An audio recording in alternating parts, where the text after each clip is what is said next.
Hi again, everyone. I'm Ollie Matthews. This is Societal Narcissism. This video is sponsored by contribution from Ladies of Liberty. Before I get to the content, please go to the description box, click on the Rumble link. I ask everybody to watch over there as I'm still monetized, and it'll help out with the channel. Ladies of Liberty gives a monthly contribution, which I will use on this estranged parent. To my estranged son. This should be interesting. This TikTok goes out to my son, my estranged son. You know, when you guys... What's with the sad music? Like, all of these guys put sad music. It's all emotional manipulation. Live at home. You live there for a long time, 16, 17 years. There's never a problem. There's never a problem. He's lived there for 16 and 17 or 17 years, and there's never a problem. It's the outside shit that sometimes can be a problem, like your girlfriend. Like your girlfriend. Your girlfriend's the problem, not me. Not me. Because we lived there for 16, 17 years, there was no problem. You've told us snippets of what happened in our family and made a perception of what life should be like. But everyone grows up different. I had a different upbringing, you had a different upbringing. And parents that love their children like we do the best fucking job we can. There he is. We did the best job we can. But wait a minute. If there were no problems in the family for 16 and 17 years, what are the snippets he's talking about if there were no problems? Seems like you're already contradicting yourself here. With whatever it is. With whatever it is. With whatever it is. No, you know what it is. You know what it is. Never really sat down and asked me why I was like I was. What do you mean? Okay, you never sat down and asked me why I was the way I was. I thought there were no problems for 16 or 17 years. But at the same time, it seems like you know why he went no contact because of the way you were. But he never sat down and asked you why you were the way you were. Let's see if we can figure out from the rest of this video why she was the way she was, what he's talking about, why he doesn't need to ask her, why he already knows. Not that you have to. So here's my story for you. I was abused from the age of 7 to 17. 16 actually. And I met your dad just after I was 16. I was still living at home. One of the perpetrators were living in the house. Horrible. Sounds horrible. Doesn't give you carte blanche to then turn around and abuse your son. And his father you met at 16 years old. Depending on where you're living, I mean, that could be illegal or not, or who knows. But I believe she said she was Muslim, so I don't think it's that out of the ordinary in that culture. And still perpetrating their behaviors onto me. When I met you, you had a car, you seemed like a nice man, and I just wanted out. When I met you. So she's not talking to her son right now. She's now talking to his father. I wonder if there's a connection here somewhere. I wanted out of the home, that I couldn't even go in the bathroom without the perpetrator trying to break in. I understand that. I think we can all understand that. That still doesn't give you the right to behave the way you behaved, apparently. So I fell in love with you, which is what I thought was love. So this was to my estranged son. But now she's talking to the father. Do you see it? Do you see where this is going yet? Someone that actually protected me, looked after me, and cared for me. And being Muslim, I didn't know about sex. Like, you just do it. So I went on to do that with you. And then I fell pregnant because Muslims, we didn't know about any type of contraceptive, and I wasn't allowed to anyway. When I was 8 months pregnant, I woke up at my auntie's house where we resided. And that man that I was having a baby with. So now she stopped talking to the husband, and now or the baby's father, the son's father, and now she's back to that man. Took a bag and walked out of my life. You were born on his birthday. Now she's talking. Now she's talking to the son. Oh, the son was born on the father's birthday. I see. I had no pram, no car, no capsule, nothing.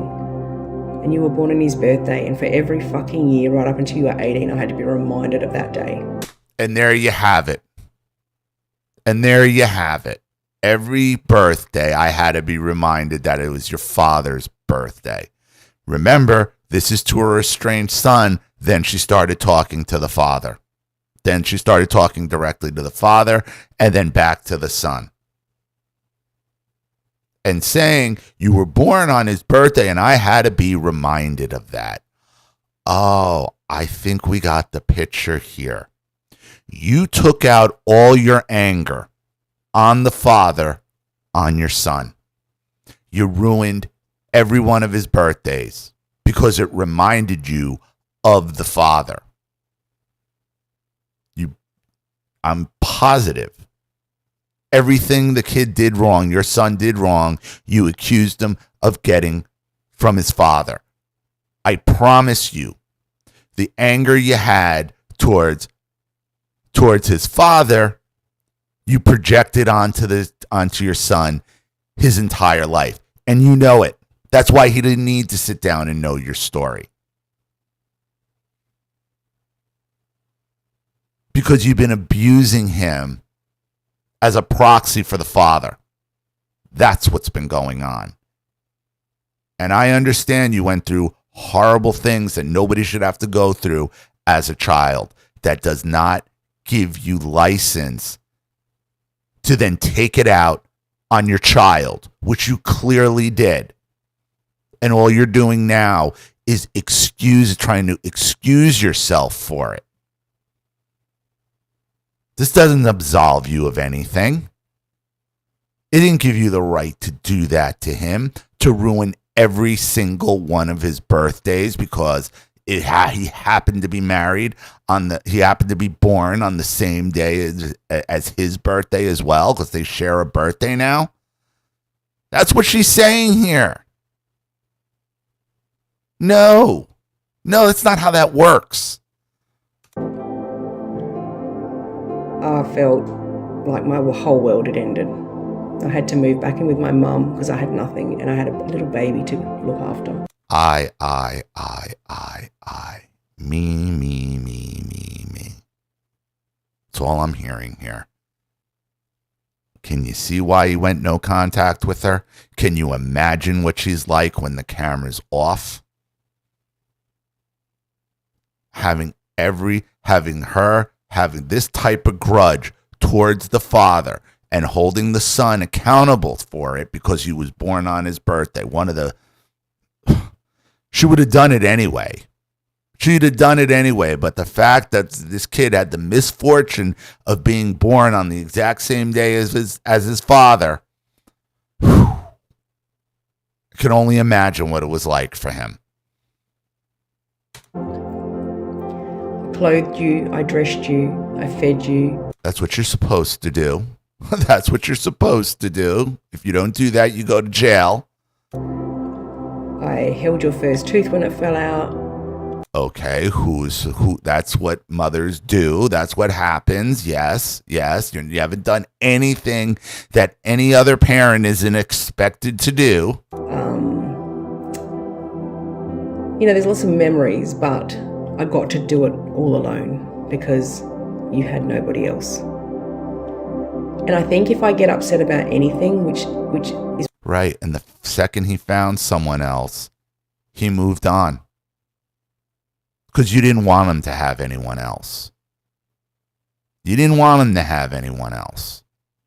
What tickles my throat really badly is the fact that you went on to have a relationship with your father. Oh, that's what tickles her throat. that he went on to have a relationship with the father. I wonder why. I wonder why that happened. Maybe she tells us. And I'm okay with that because I feel... No, you're not. You just said it tickles your throat. And now in the next line you say you're okay with it. You're not. Can you imagine what it would have like to have been raised by her? She can change her story from sentence to sentence and doesn't matter. And she doesn't want to be held accountable for any of her behavior. She wants to blame it all on her abuse, which I am not making any excuses for. That's horrible, and I'm sorry it happened to her. But it happened to a lot of us. And we didn't go on to start abusing our children or taking it out on our children. Like you needed to learn about him. But someone very important said to me one day, the reason why your son picks on you and he goes at you and he has all this stuff that he picks on you about, he's like that because you're the parent that stayed. Right, because you're the parent who abused him. And maybe at this point, and I'm not excusing the father for just up and leaving like that and leaving him with you, but it's pretty obvious to me the son realizes why the father left in the first place. And it seems to me the first chance he got, he did the exact same thing. After living with you for 18 years, he realized no wonder he left. He probably realized that a long time ago. Because you're an impossible woman to live around. Impossible demands, constant abuse. He probably figured that out long ago and said, I got to get out of here. Should he have just up and left his unborn son with you to be raised and abused? No.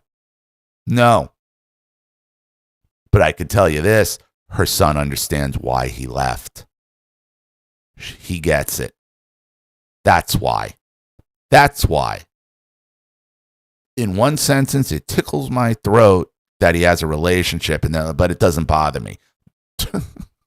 Really? Could you imagine trying, and then you wonder why he doesn't sit down to listen to your side of the story? Because your side of the story makes no sense.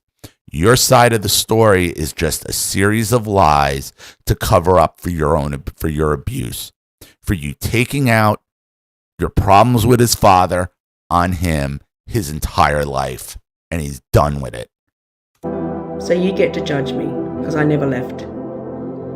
Yet you went to Bali with your dad for his 50th. You weren't present at my 50th. Bitter. Who's bitter? Bitter because her hatred of him. Because of her hatred of the father. We were estranged. You let him have our grandchildren, but I'm not allowed to have them. Right, because why would he want you to continue abusing his grandchild, his child, the way you abused him? He's smart. That's what I would do. So answer me one question between you and your girlfriend. Oh, there's the girlfriend again. It ain't her, it's the girlfriend. It has nothing to do with her behavior. It's someone else. It's always someone else.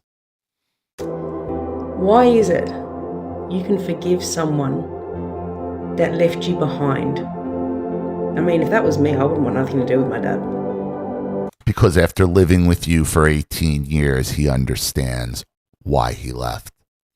And the second he had the opportunity to do the same, he did the same thing. That's why. Because you are so awful to be around, the only way to deal with you is to get as far away from you as possible. But why is it that you pick on me, you estrange me? He picks on you, but you won't talk to you. Like, which is it? What do you mean by picking on you? Calling you out for your abusive behavior is not picking on you. They think it is. They're all looking for the golden ticket, why their abuse is justified, why you should have had to have taken it and you don't. You go and buddy up with your dad, the same man that bandaged you when you were a baby. Yet you never had the audacity to pick on him. Why? Because I'm the parent that stayed. Because you're the parent that abused him. And at this point, he understands why his father left. He gets it. You inhabited our house for nearly 18 years. Yet you get a new girlfriend and she's horrible, and then she's horrible, but he moved out with her. She's not getting it. 18 years with you is why he left. She can't make that connection, or she just refuses to. And why were you the way you were? Because you were so angry with the father, you took it out on him for 18 years.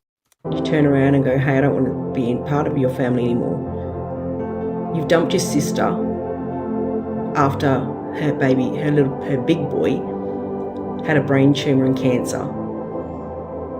Then you won't have anything to do with Atia and Ard. Just more guilt, like, that's unfortunate, but I'm sorry. Is he a doctor?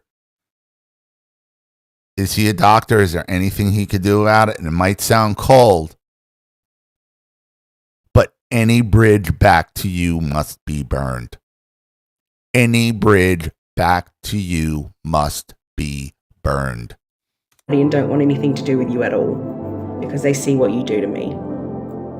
And obviously he doesn't want anything to do with them because he's got no contact with everybody. They think these veiled threats, and this is like something my father would say, my mother, well, your aunts, your uncles, they all hate you. Like, I don't care. I don't care what they think about me. They weren't family to me in the first place. Once upon a time, I asked you if I could have your children. And you said, I can have your children if you let me see Artie and Tia. So Artie and Tia didn't want to see you because they know all the hurt that you've caused.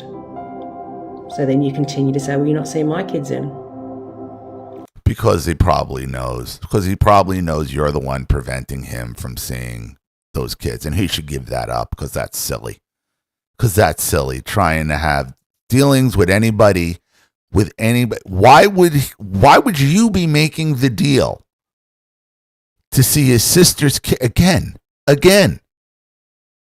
You see the problem here? You got a Muslim queen bee. You got a Muslim queen bee who's dictating who her daughter's kids can have a relationship with. Gee, I can't figure out why he left, why he went to his father, why he's not holding a grudge against his father for leaving. Weird, right? So that's my side of the story for my son. It sucks. That's what your father did to me. And if I was ever set up to fail, what he did was he left. He didn't talk about the father abusing you in any way or what the problems were or anything like that. He left. And he clearly left for the same reasons your son left. You're impossible to live with, to be around, to deal with. You're a control freak. You want to control everybody in your orbit. And you just proved that by making a decision of whether or not he could see his sister's kids. They're unbelievable. They're unbelievable how dense they are. It was the day he walked out on me. I thought I had no chance surviving life being abused. But what your dad did to me broke me until today. Wow. Being walked out on was worse. Because she said what she went through from the age of 7 to 17. Being left by a man, understandably not great circumstances, is worse to her than experiencing familial rape for 10 years. Are you serious? Are you serious? Let me say that again.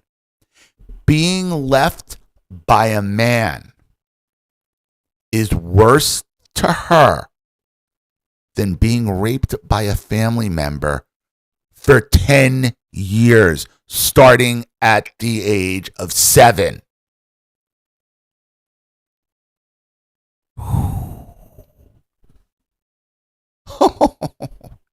You're awful.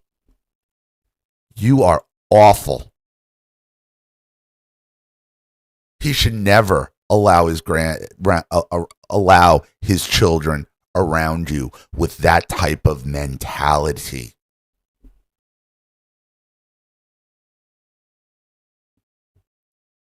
My God. Anybody who watches this can tell why he left and why he doesn't hold his father accountable. So I'm going to leave it there. Thank you, Ladies of Liberty, for your monthly contribution. I really appreciate it. Thank you to everybody watching. Please leave any opinions in the comment section below. And again, if you want your story read on the channel, you have a topic you'd like me to cover, something you want to expose, you'd like to set up a Skype, a phone call, have a private video made, you'd like to sponsor a video like this for someone who needs help and can't afford it, or just make a contribution to the channel in general to keep it supported, growing, and successful, because this channel survives 100% on contributions from all of you. Without you guys, all this goes away. So if you like what you see here and you want to see more videos like this, you know what to do with either the Cash App, Zelle, PayPal, and email links in the description box below. Also, please like and share this video wherever you can. Subscribe to my channel if you haven't, and be sure to click the subscription bell to be notified of all my video uploads. Also, be sure to subscribe to both my channels on Rumble. If you haven't watched the video over there, please do. Even a click helps. Follow me on TikTok, X, and Telegram as well. I'm Ollie Matthews. This has been Societal Narcissism. Take care, everyone.